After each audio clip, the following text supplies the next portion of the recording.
En otras palabras, el gran derrotado es Irán, porque desde que Israel les bombardeó a Hezbollah y lo acabó prácticamente con Hamas, y fue hasta Teherán y les hizo esa demostración de fuerza, el régimen ayatolá está de mal en peor. Y ahora con la caída de Assad, no tiene cómo tener una posición de poder en Oriente Medio. Además, Trump salió a decir, hombre, dejen a Siria quieto, no se metan por allá.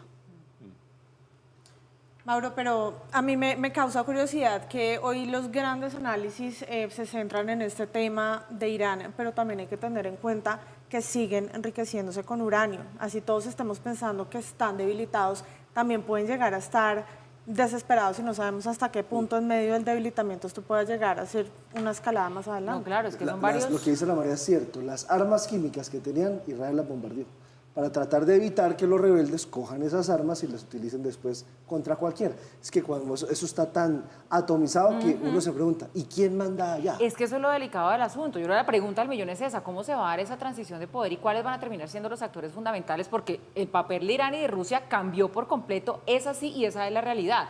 Y bueno, que esto no termine siendo peor el remedio que la enfermedad y termine con el caso de Libia. ¿Ustedes se acuerdan? Un estado fallido después de la caída de Gaddafi. Eso podría repetirse. La caída de Saddam Hussein, que se cayó Saddam Hussein, y mire cómo terminamos. Lo cierto es que el último año y medio, y quizás los meses que vengan, ha representado un cambio radical en la geopolítica, no solamente de la región, sino también en la geopolítica global. Y eso se nota no solamente por el debilitamiento de Irán y los problemas que deriva Rusia de esta caída de Bashar al-Assad, sino del debilitamiento del llamado eje de la resistencia. El eje de la resistencia, una cosa no formal y no estructurada, que agarraba a Irán, que agarraba a Rusia, que agarraba a Hezbollah. Y además a algunos advenedizos, porque los expertos dicen que ¿qué hace ahí? Como Venezuela. Que Venezuela está un poquito a la sombra y ha estado a la sombra, que me patrocina Rusia, que me patrocina Irán y que qué sé yo. Y resulta que buena parte de la clave de la derrota de Bashar al-Assad, que se dio en 12 días empezó la ofensiva de los rebeldes, en 12 días se tomaron Alepo y en 12 días salga para Rusia. Después de 50 años de tener poder, ¿qué fue lo que pasó en el camino? Sus grandes respaldos, Rusia e Irán, por una parte y por otra parte, están demasiado ocupados. Rusia con el conflicto en Ucrania, Irán con la ofensiva de Israel, como nos recordaba Giovanni hace un momento. Eso quiere decir que todo lo que hemos ido viendo en el Medio Oriente empieza a tener implicaciones en los actores regionales y esos actores regionales que tienen ímpetus y ambiciones globales empiezan a cambiar la geopolítica mundial.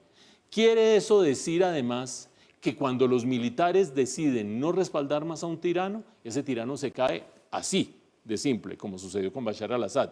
Que cuando los grandes respaldos internacionales deciden que no pueden o no tienen con qué respaldar a ese tirano se cae así.